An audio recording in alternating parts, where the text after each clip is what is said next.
नमस्कार। एक बार फिर आप सबका स्वागत एवं अभिनंदन है मेरे YouTube चैनल एजुकेशन सेंटर में।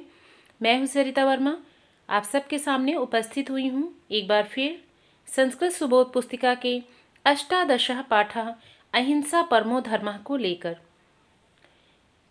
इस पाठ में हम यह जो चित्र देख रहे हैं यह एक वन का चित्र है और इस वन के समस्त प्राणी एक जगह एकत्रित होकर एक सभा कर रहे हैं। इस सभा में जंगल का राजा शेर सिंहासन पर बैठा हुआ है और उसके सभी मंत्रीगण और वन के सभी सदस्य, सभी पशुगण सामने बैठे हुए हैं। तो इस पाठ में अहिंसा परमो धर्मः के माध्यम से क्या कहा गया है, आइए इस पाठ को पढ़कर जानते हैं। सबसे पहले हम इस पाठ के कठिन शब्दों के अर्थ को पढ़कर समझ लेते हैं, तत्पश्चात पाठ का उच्चारण प्रारंभ करते हैं। तो बच्चों, आइए पाठ के कठिन शब्दों के अर्थ को हम ध्यान से पढ़ें। वन राजः सिंह, वन का राजा सिंह। आज्ञापयति आज्ञा देता है। श्रगालम सियार को। मंत्रिन हे मंत्री। आमंत्रस्य निमंत्रण दो। चित्रकम चीते को। मार्जारम बिल्ली को। नकुलम नेवले को। शूकरम सुअर को। काननम जंगल। हरित तृणय हरी भरी घास से। मल्हारम वर्षाकालीन एक राग होता है, एक गीत होता है जिसको मल्हार बोलते हैं। क्रूरः कठोर या निर्दयी। चेतसी मन में। ज्ञातः विदित। निखिले विश्वे संपूर्ण संसार में।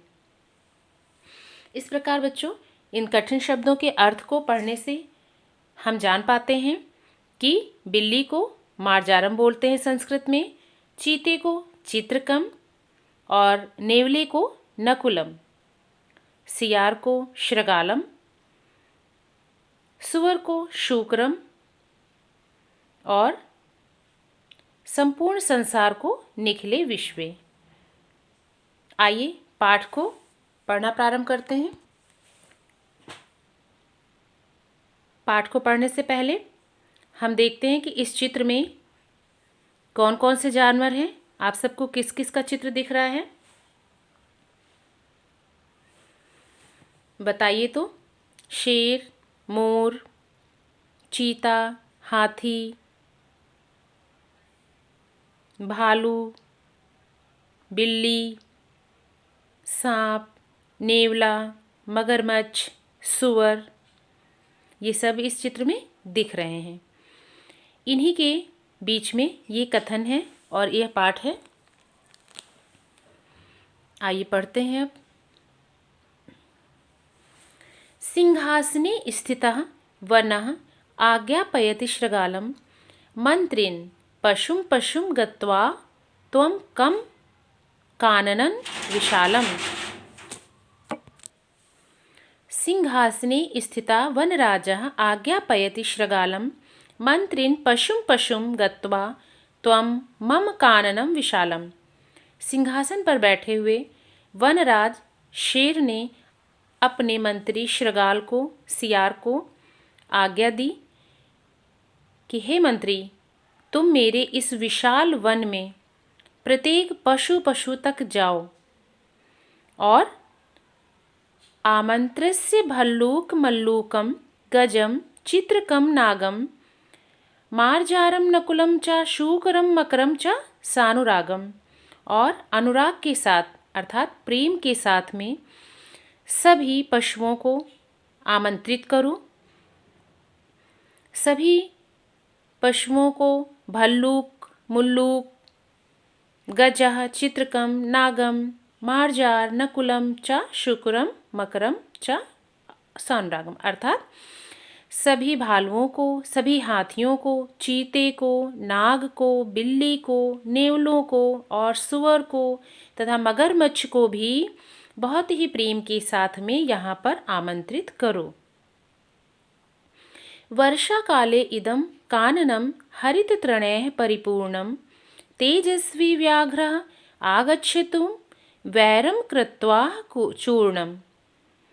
शेर अपने मंत्री सियार से कह रहा है कि वर्षा काल चल रहा है और वर्षा काल में हमारा यह पूरा वन हरे भरे पत्तियों से, हरे भरे पेड़ों से परिपूर्ण है और तेजस्वी व्याघ्र, तेजस्वी बाघ को भी बुला लाओ कि तुम भी आओ, अपने सभी बैर को चूर करके, अपने सभी बैर को समाप्त करके तुम भी हमारी सभा में आओ।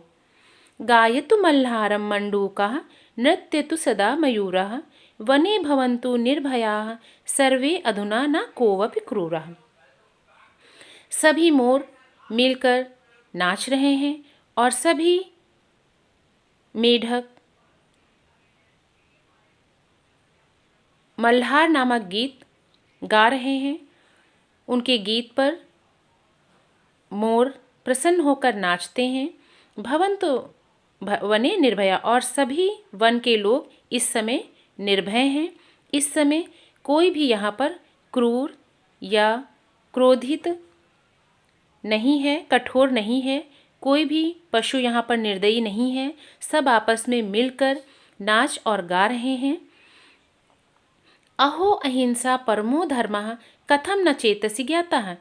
क्या तुम सब यह नहीं जानते हो कि अहिंसा परमो धर्मः, अहिंसा ही परम धर्म है और आज से इस वन में कोई भी किसी को नुकसान नहीं पहुंचाएगा और अहिंसा ही परम धर्म है, यह इस वन में विख्यात होगा। अद्य भविष्यति निखिले विश्वे मार्गो अयम विख्याता, और संपूर्ण विश्व में आज हमारा यह मार्ग विख्यात होगा, विस्तार होगा, फैलेगा कि अहिंसा ही परमो धर्म है और धर्म का यह मार्ग आज संपूर्ण विश्व में विख्यात होगा। इस प्रकार हम इस पाठ को पढ़ते हैं और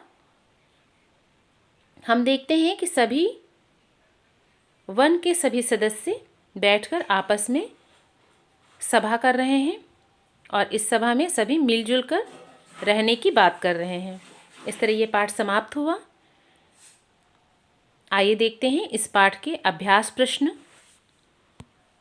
बच्चों, इस पाठ के सभी श्लोकों का हिंदी अनुवाद आप सबको अपनी उत्तर पुस्तिका में लिखना है और इस पाठ को पढ़ना है और अच्छे से समझना है और इसके शब्दार्थ अपनी कॉपी में लिखकर उन्हें याद भी करना है।